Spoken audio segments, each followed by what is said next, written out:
Hello everyone, welcome back to our YouTube channel study with student. आज 12 मई 2024 की ये जो करंट न्यूज़ एनालिसिस है इसको हम देखते हैं। और बेसिकली इसके अंदर हम हिंदू न्यूज़ ही कवर करते हैं।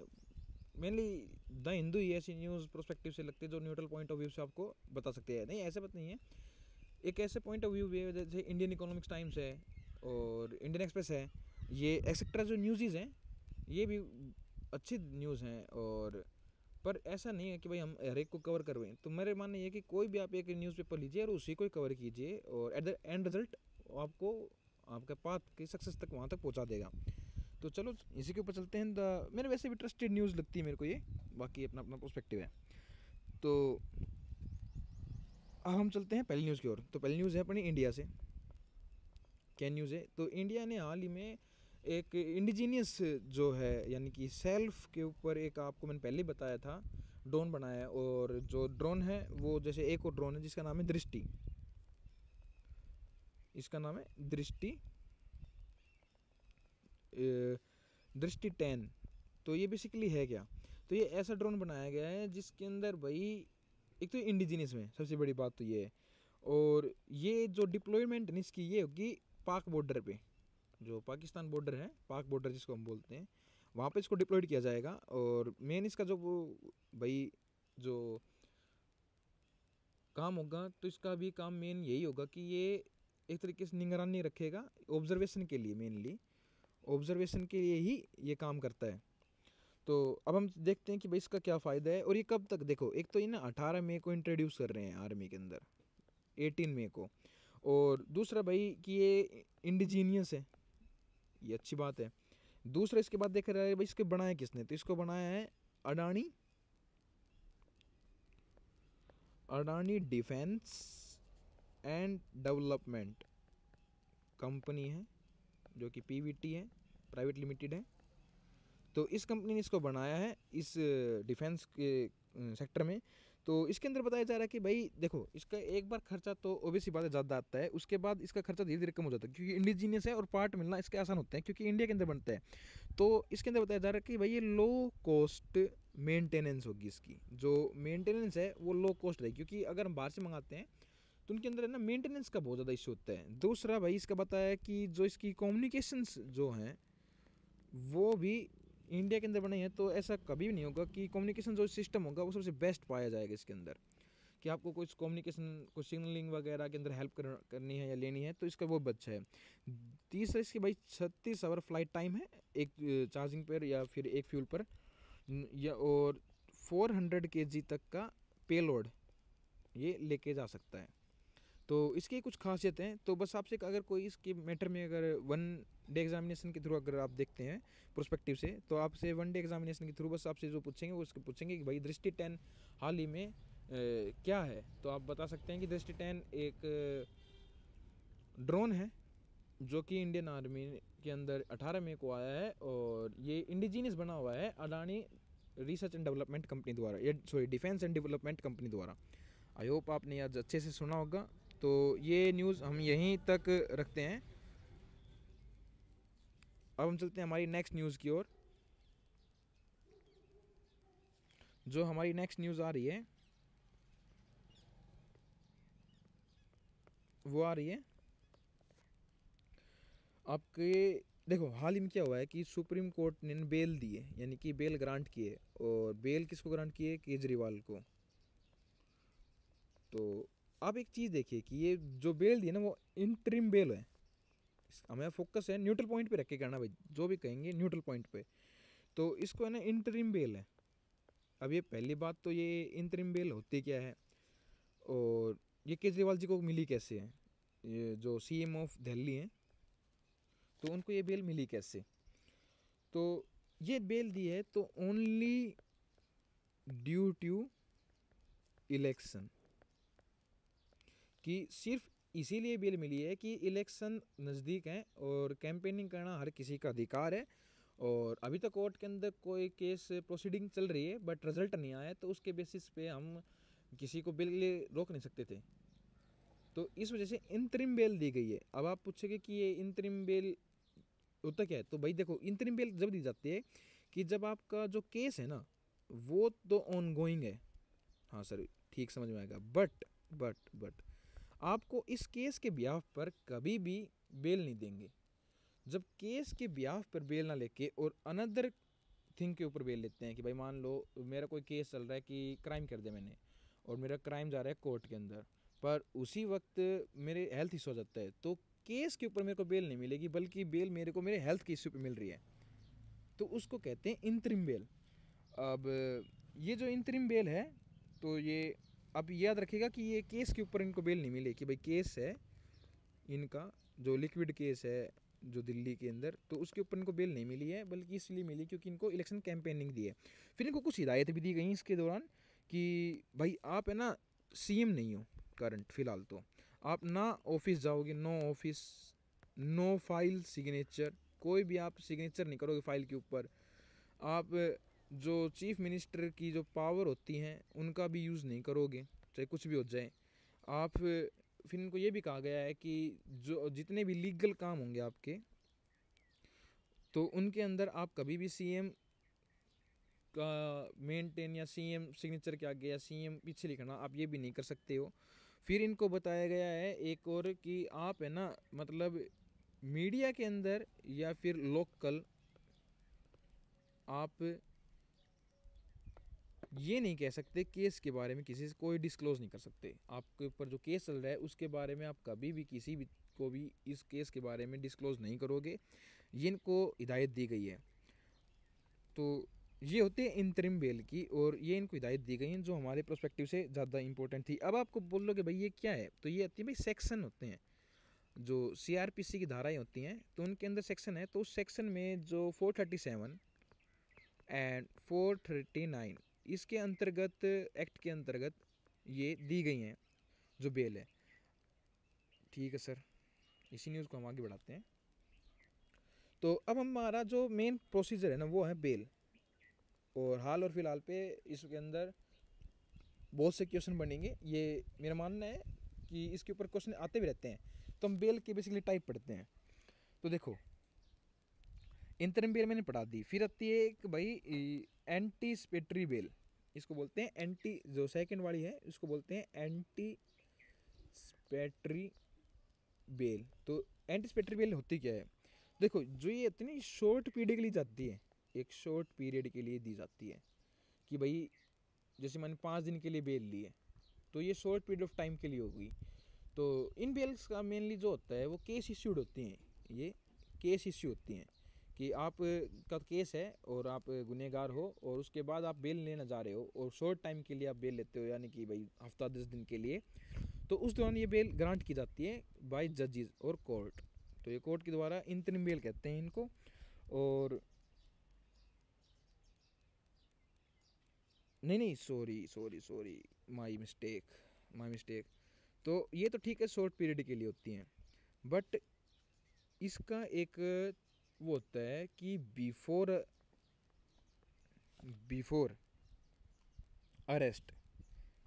अब आप ये पूछ रही है क्या चीज़ हो रही है, यानी कि अभी आपका अरेस्ट नहीं, मतलब केस आपके ऊपर फाइल हो चुका है बट आप पे अभी अरेस्ट नहीं है, आप जेल के अंदर हैं नहीं, और बिना जेल में जाए आपने बेल ग्रांट करा ली, तो उसको कहते हैं इंतरिम बेल। तो आप पूछो ये कैसे होता है, तो इसके लिए ना काफ़ी लीगल प्रोसेस से गुजरना पड़ता है। पहले तो आपको ना सेल्फ प्रूवेंस करनी पड़ती है कि भाई मैं कोई गड़बड़ नहीं करूँगा, मैं देश से भागूंगा नहीं, मैं ये नहीं करूँगा, मैं वो नहीं करूँगा, ये आपको कुछ लीगल होते हैं। फिर इसके बाद जो पुलिस है उसको भी हिदायत दी जाती है कि आप इसके कोर्ट वोट इसके घर पे उधर पे थोड़ा सा निगरानी रखिए ताकि भाग ना जाए। तो इस प्रकार से बेल होती है, परंतु बिफोर अरेस्ट होती है ये, कि अरेस्ट होने से पहले ही ले ली जाती है। तो इसकी पावर जो होती है ना, इसकी जो पावर है ये ज़रूरी है कि इंतरिम बेल की जो पावर होती है ना वो सिर्फ high court HIG high court plus आपकी जो सेशनल कोर्ट होते हैं उनके पास ही ये पावर है ओनली। इसको पकड़ लीजिए शब्द को कि कौन सी ऐसी बेल है जिसको सिर्फ हाई कोर्ट या सेशनल कोर्ट देता है, तो उसको कहते हैं इंतरिम बेल। तो ये जो इंतरिम बेल होती है इसी को सिर्फ और सिर्फ हाई कोर्ट और सेशनल कोर्ट देता है। तो आई होप आपने अच्छे से पढ़ा होगा, और ये 438 CRPC के अंदर आती है। एक्ट नंबर 438 के अंदर ही आती है। फिर इसके बाद आती है डिफ़ॉल्ट बेल। तो देखो डिफ़ॉल्ट बेल तो वैसे आपको नाम से पता चल रहा होगा कि मैंने डिफ़ॉल्ट बेल तो बाय डिफ़ॉल्ट जैसे कहते हैं बाय डिफ़ॉल्ट पाथवे, मतलब ना हो तो इसको तो प्रोसेस करना ही पड़ता है। तो इसके अंदर क्या होता है कि जो पुलिस है जब फेल होती है किसके अंदर, इन्वेस्टिगेशन के अंदर, जब पुलिस इन्वेस्टिगेशन के अंदर फेल हो जाती है 90 दिन, मान लो उसको 90 डे देते हैं भाई, नियरली 60 टू 90 वेरी होते हैं वो, 60 टू 90 मैक्सिमम 90 होते हैं, कि 60 से 90 दिन के ऊपर इन्वेस्टिगेशन दी गई और उसके अंदर भी अगर वो फेल हो गई तो उनको बेल अब ग्रांट करनी ही पड़ती है। अब आपको बेल ग्रांट हो जाएगी ड्यू टू पुलिस फेलिएशंस इन्वेस्टिगेशन। तो इसको बाय डिफ़ॉल्ट बेल भी कहते हैं और ये स्टैंडर्ड बेल भी होती है, एक स्टैंडर्ड प्रोसीजर है, स्टैंडर्ड बेल ही बोलते हैं इसको। तो इसके अंतर्गत क्या होता है कि इसके अंतर्गत आपको सेक्शन 167 के अंतर रखा जाता है, सेक्शन 167 CRPC। आप ये रखिए, क्रिमिनल कोड ऑफ जो होते हैं उनके अंदर ये बेल्स होते हैं। तो इसको है ना इन्वेस्टिगेशन फेलियर बेल बोलते हैं, जो स्टैंडर्ड बेल होती है इन्वेस्टिगेशन फेलियर बेल बोलते हैं। तो आई होप आपने ये बेल सच्चे समझी होंगी। और तो इस न्यूज़ को यहीं एंड अप करते हैं। और बस आपको याद रखिएगा कि क्वेश्चन अगर आपसे पूछेंगे तो इंतरिम बेल के ऊपर पूछेंगे कि इंतरिम जो बेल होती है वो आपको कब इशू कर सकते हैं और कौन इशू करता है। तो सेशनल कोर्ट और हाई कोर्ट ही उसको इशू करते हैं। देखो कई बार हमें लगता है कि सुप्रीम कोर्ट के पास एक्सट्रीम पावर है, हाँ भाई बिल्कुल कोई दिक्कत नहीं है, परंतु ना कुछ पावर ऐसी हैं जो हाई कोर्ट के पास ज़्यादा हैं, सुप्रीम कोर्ट के पास कम। तो जैसे इंतरिम बेल वगैरह की पावर हो गई। और दूसरी मैं आपको बताता हूँ, तो अगर आपने कभी पॉलिटी पढ़ी होगी तो आपने इन्वेस्टिगेशन देखी होंगी कि भाई उसको हम बोल देते हैं कि भाई अलग अलग वो लग जाते हैं। नेक्स्ट टाइम में मैं आपको 6 के 6 बताऊंगा, पर फिलहाल एक दो को जान लेते हैं कि उसके अंदर क्या होता है कि आपको एक एक्ट लग जाता है। उस एक्ट में क्या होता है कि विद इन 24 आवर्स कोर्ट के अंदर उस पर्सन को लाना ही पड़ता है। हाउ, इसका कोई मैटर नहीं होता। तो जो सुप्रीम कोर्ट जब ये चीज़ इश्यू करता है ना, तो only in case of fundamental right. But जो आपका हाई कोर्ट होता है वो किसी के भी अंदर इसका यूज़ कर सकता है। तो ये हाई कोर्ट की ज़्यादा दी गई है पावर सुप्रीम कोर्ट से, क्योंकि सुप्रीम कोर्ट अपने आप को क्या कहता है, guarantor of fundamental right for each and every person of India. देश के हर नागरिक का वो गारंटर है फंडामेंटल राइट का। तो उसके हिसाब से दी जाती है। अब हम चलते हैं नेक्स्ट न्यूज़ की ओर। जो नेक्स्ट न्यूज़ आ रही है भाई यूएन मेंबरशिप से आ रही है।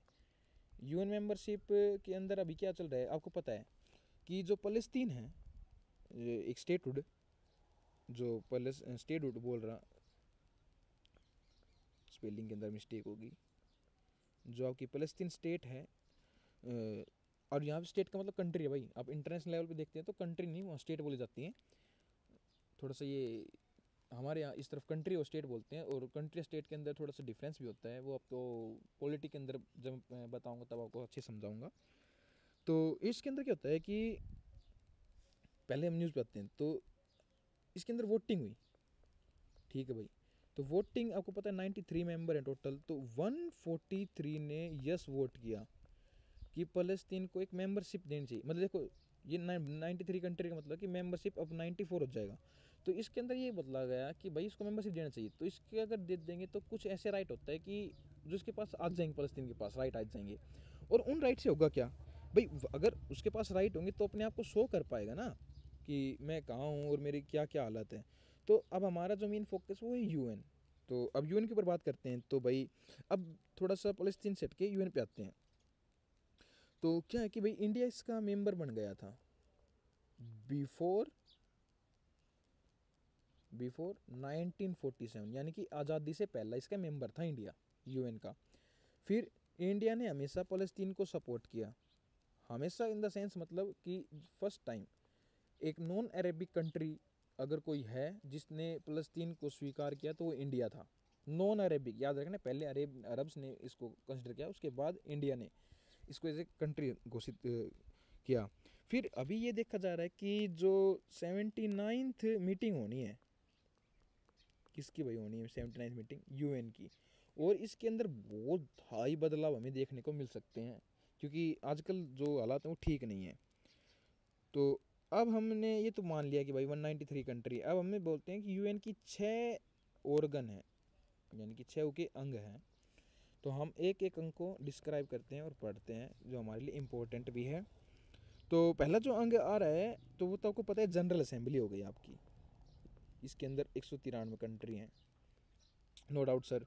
दूसरा हो गया भाई सिक्योरिटी काउंसिल, तो इसके अंदर आपको पता है कि भाई 10+5 ये 15 मेंबर की होती है, जिसके अंदर 5 तो फिक्स हैं, यानी कि इसको क्या कहते हैं परमानेंट मेंबर और विटो पावर कंट्री, और 10 होते हैं भाई आपके नॉन परमानेंट मेंबर, जैसे पहले इंडिया भी तो अब इसके ऊपर कोई क्वेश्चन पूछेगा तो यही पूछेगा कि भाई जो नॉन परमानेंट मेंबर इंडिया वगैरह वो कितने दिन के लिए बनते हैं, तो वो 2 ईयर के लिए बनते हैं, केवल 2 साल के लिए ही उनको मेंबरशिप दी जाती है।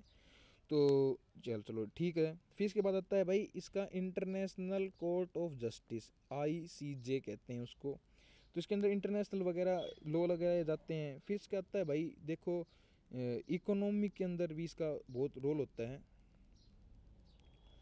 तो इकोनॉमी के अंदर इसको क्या देखा जाता है कि भाई सोशल और council, economic and social council unit होती है इसकी, यानी कि ऑर्गन है। फिर इसके बाद इसका देखा जाता है भाई ट्रस्टशिप काउंसिल, ट्रस्टशिप काउंसिल, तो ये एक और होती हैं, हमें बस नाम देखने हैं। और एक होता है भाई आपका, हाँ शायद 6 तो हो गई, एक general assembly, security council, international court और इकोनॉमिक और ट्रस्ट, और एक है भाई आपका सर्कमस्टेंसेस, इसको बोलते हैं सर्क्यूइंस नाम से कोई एक ऑर्गन होती है, जो कि मेन रोल प्ले करती है आपकी हेरिटेज साइट वगैरह को बनाने के अंदर। तो आई होप आपको ये आज का मैटर अच्छे से समझ में आया होगा, और जो हमारी न्यूज़ थी इम्पोर्टेंट, मैंने उस प्रोस्पेक्टिव में कवर करने की कोशिश की है ताकि आपको पता चले। अब हम चलते हैं हमारी नेक्स्ट न्यूज़ की ओर।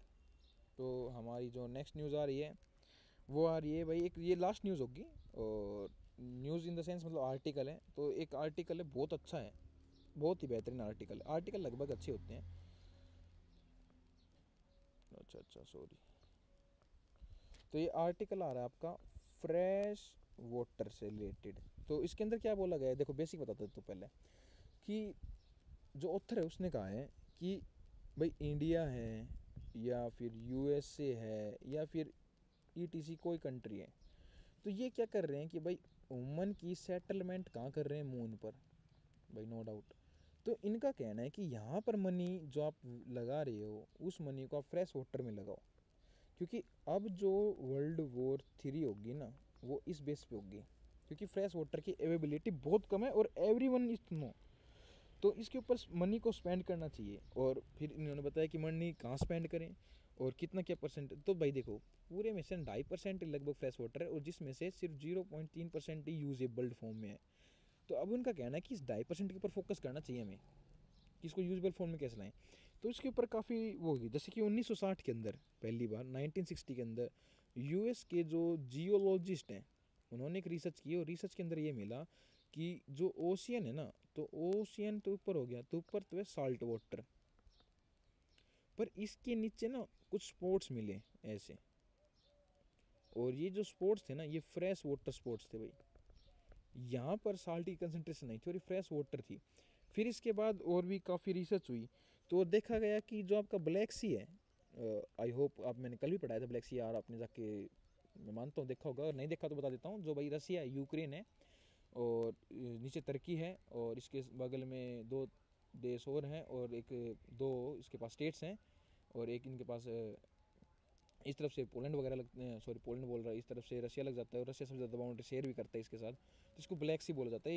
ये उस तरफ है, थोड़ा सा सेंट्रल एशिया से निकल कर वहाँ जो रशिया है उस तरफ से ये ब्लैक सी आपका है।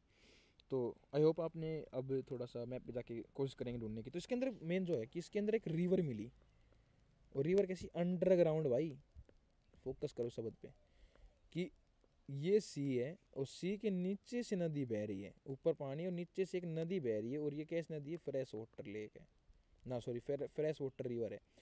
तो इनका कहना है कि इनके ऊपर अब फोकस करना चाहिए कि इनको किसी तरह से निकालना चाहिए।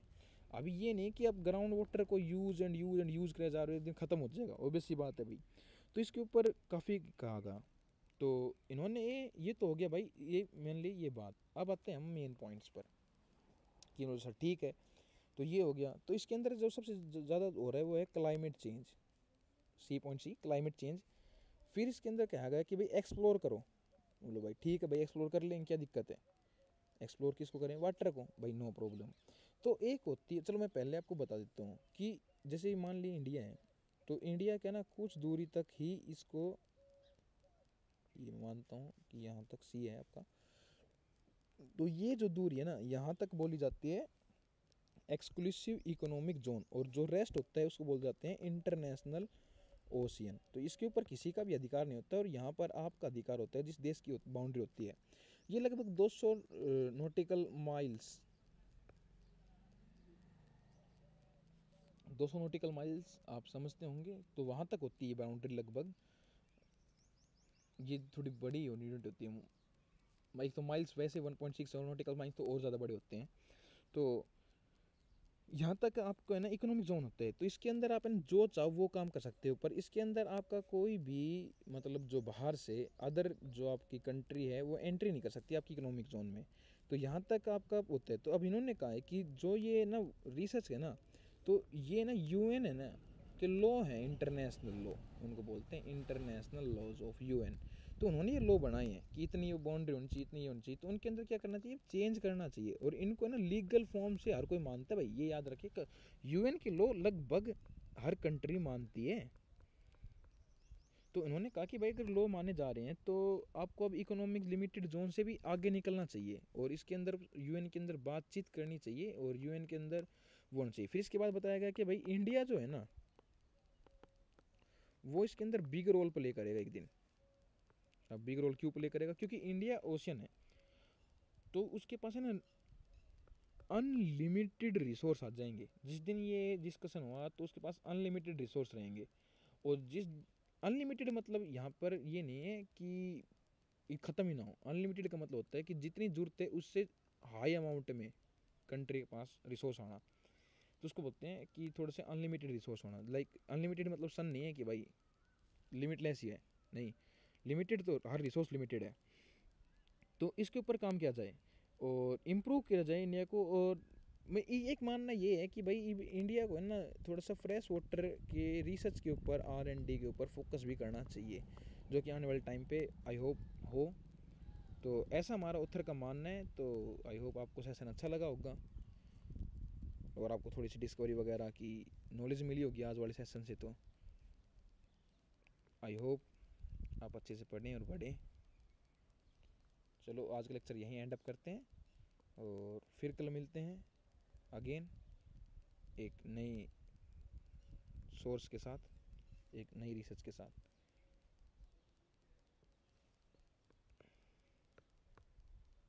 Thank you.